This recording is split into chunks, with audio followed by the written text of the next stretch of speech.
là, on est dans une pratique du chaos contrôlé. Quand même. Enfin, le pouvoir, en fait. Hein. Le pouvoir fait de la démolition contrôlée de tels bâtiments ou de telle partie de la société. Et donc, il veut garder le contrôle. Hein. C'est toujours localisé. Donc, ils ont en fait toujours un coup d'avance. Alors oui et non, parce que après il y a les effets de choc en retour. Hein. Là aussi, c'est de la cybernétique. Hein. C'est-à-dire ce qu'on appelle les effets boomerang, hein, c'est-à-dire la rétroaction. Donc, par exemple, quand vous êtes un ingénieur du bâtiment et que vous voulez faire tomber une tour, bon, vous avez intérêt à vous placer suffisamment loin pour que l'onde de choc sismique ne vous frappe pas. Comme elle frappe la tour. Voilà, bon, là, donc il se trouve que, à mon avis, là, aujourd'hui, le pouvoir mondialiste à Bruxelles ou à Genève, par exemple, n'arrive plus à gérer la bonne distance. C'est-à-dire qu'en fait, ils se frappent eux-mêmes quand ils frappent la société. C'est-à-dire qu'il y a des effets boomerang. Résultat, concrètement, c'est que le niveau intellectuel baisse, y compris dans ces élites de Bruxelles et de Genève. C'est-à-dire qu'ils sont de plus en plus bêtes. Enfin, faut l'avouer. Enfin, je veux dire, faut regarder. On dit que le quotient intellectuel est en baisse, mais ça frappe aussi les mondialistes.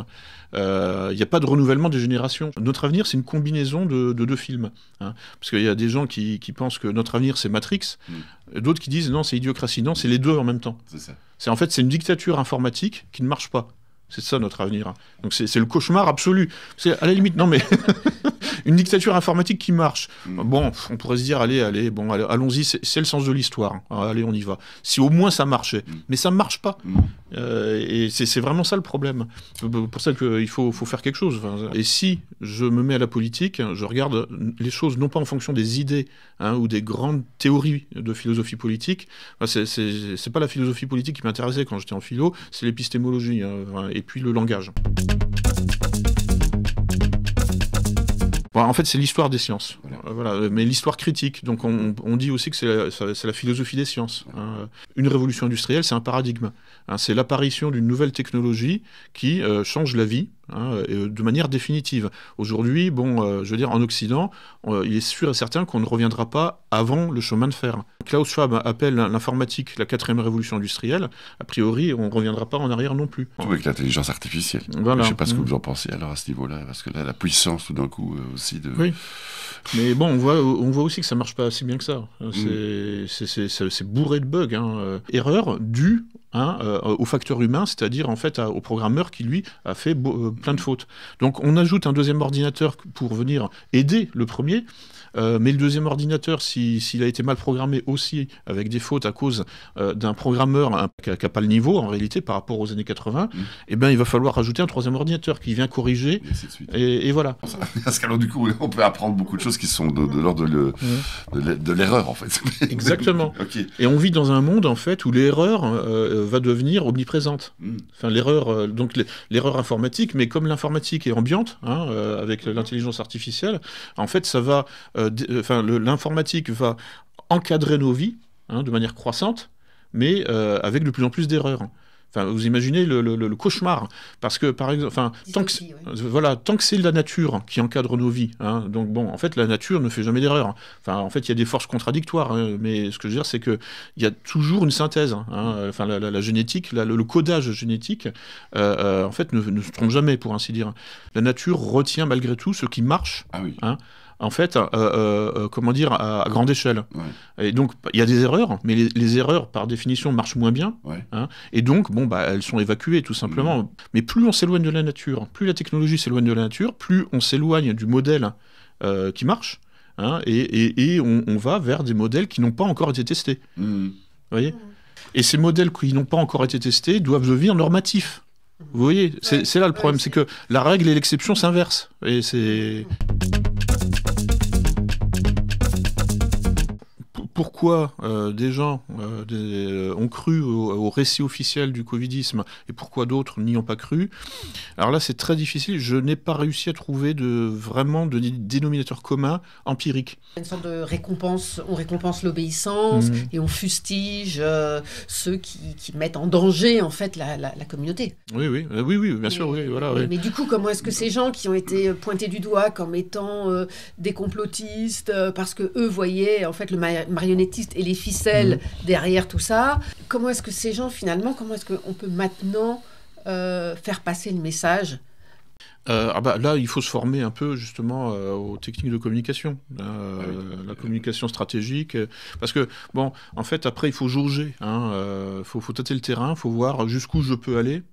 Parce que bon, le risque justement, alors là c'est une analyse d'ingénierie sociale pure, le risque c'est que la personne se ferme à moi. Mon apport à l'ingénierie sociale personnelle, parce que ça je ne l'ai pas trouvé chez les auteurs précédents, c'est que en fait bon, l'intersubjectivité, enfin c'est ce qui se passe entre nous, en fait ça peut se réduire à 3 types de relations, c'est-à-dire la confiance, la méfiance et l'indifférence.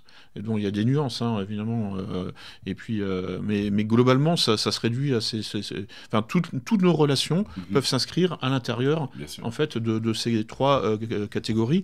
L'amour, c'est une sorte de confiance. La haine, c'est une sorte de méfiance, etc. Et puis l'indifférence, on y pense peu, mais justement l'indifférence, c'est ce qui permet de rester furtif. Donc parfois il faut cultiver l'indifférence autour de soi.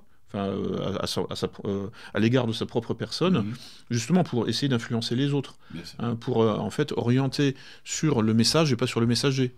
Donc il faut que le messager, moi, vous, etc., reste, ne soit pas perçu comme justement un influenceur potentiel. C'est la méfiance, la défiance aussi à l'égard des orateurs politiques, par exemple, mais il faut veiller à maintenir le lien de confiance avec votre cible, parce que si vous perdez le lien de confiance et que d'un seul coup en fait la personne se méfie, elle se referme. Et puis ce sera l'indifférence. Et puis alors, dans le meilleur des cas, parce que sinon c'est la dénonciation. Voilà. Donc il faut savoir gérer ces trois relations, et savoir les faire varier à notre égard et à l'égard des autres. Et donc, il y a, après, c'est les méthodes classiques, diviser pour régner. Ça consiste à quoi, en fait? Ça consiste à faire monter la méfiance, par exemple, à l'intérieur d'un groupe. En semant des rumeurs, comme quoi il y a des infiltrés, une opposition contrôlée, etc. Et quand c'est au boulot, à la machine à café, là, on se rend compte qu'il vaut mieux cultiver l'indifférence par rapport à soi-même. Comme ça, on peut balancer des petites phrases comme des graines qu'on plante dans le cerveau de l'autre, comme des virus mémétiques qui vont circuler ensuite dans la société, de cerveau en cerveau, pour justement faire de l'ingénierie sociale, essayer de... C'est ce qu'on essaie de faire chez BAM.